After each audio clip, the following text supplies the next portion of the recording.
The Lord impressed to me that you have to prepare for something else, Talaga? not in that company. I was retrenched.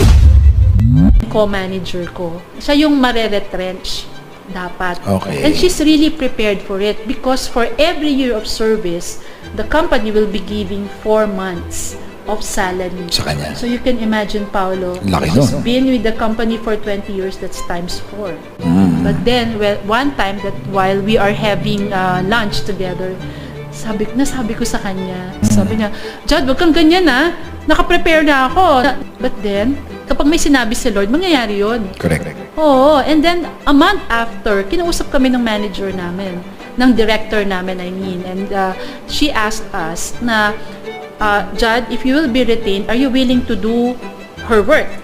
Her work is, I don't like her work. So, ikaw yung nagpa-retrench. Yeah, I was retrenched. Tapos siya yung